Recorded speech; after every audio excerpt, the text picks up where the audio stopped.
So moving from the cultural to the economic, we know that there still is this very sad legacy of deep structural unemployment. You mentioned educational challenges. Yeah. Though illiteracy has been cut in half in the last decade, there still is lingering challenges for educational systems and infrastructure, including education for women. We know that there is, in many societies, the idea of open, transparent forms of information flow, of the so-called open source society that we've become much more used to in wonderful places like this, literally, Silicon Beach, where we're sitting, where I'm from, Silicon Valley. A number of structural challenges. Why don't you walk through each a little bit and give us a sense of just how high these mountains are? They're high. I mean, let there be no doubt that they're high. I mean, I'll give you one example from rule of law, and then I'll talk about education, because in a way it pivots to some of the most interesting fire starters in a way.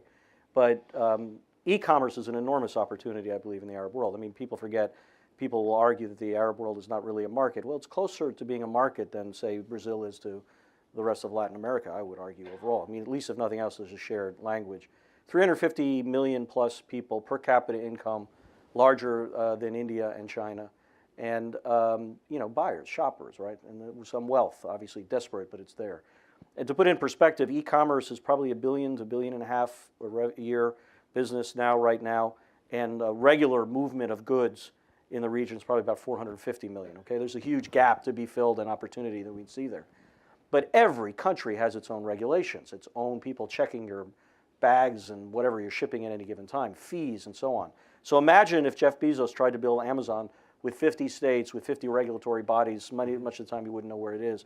So it's a problem. I mean, that's an issue. Now, there's some methods to go about trying to unify some of the code, particularly in the Gulf countries, the GCC, which now, as you know, includes Morocco and Jordan. Aramex and other major logistics companies are coming in and just saying to young entrepreneurs, I'll deal with that stuff. Your goods will be there a couple of days later than they would be otherwise, but don't you worry about it. We'll figure that part out. Let's just get you moving and that kind of thing. So that's encouraging, but it's real. Education, for me, was a mind blow, right? Because among other things I learned, and forgive me in this case for using the Arab world in an aggregate sense, because there is some variance country by country, but for the purposes, just go with me on this, which is on a per capita basis, the amount of money spent in education there is actually higher than some parts of Southeast Asia, not China, but others. And for that money, what do you get?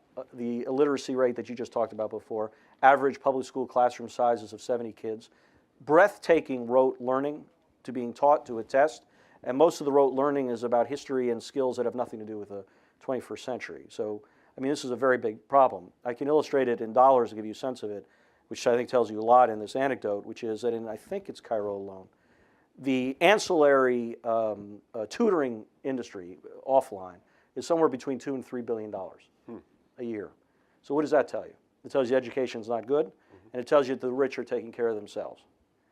Enter now the possibilities through dumb phones and smartphones. And remember, dumb phone penetration in most countries in the Middle East are over 100%, meaning that you know, income may be a few dollars a day or whatever, but they have more than one phone. Dumb phones through smartphones, through computing, people are now beginning to innovate amazing ideas to help supplement education, where not only do the rich pay a lot of money to get it, but anybody who's got one of these is able to supplement their education. And that kind of stuff, I think, becomes very interesting, because that's a tool available that was not available 5 years ago. And no one there, no one, at least the young generation, believes that the government is going to fix the public school education system in and of itself. Something else has to come.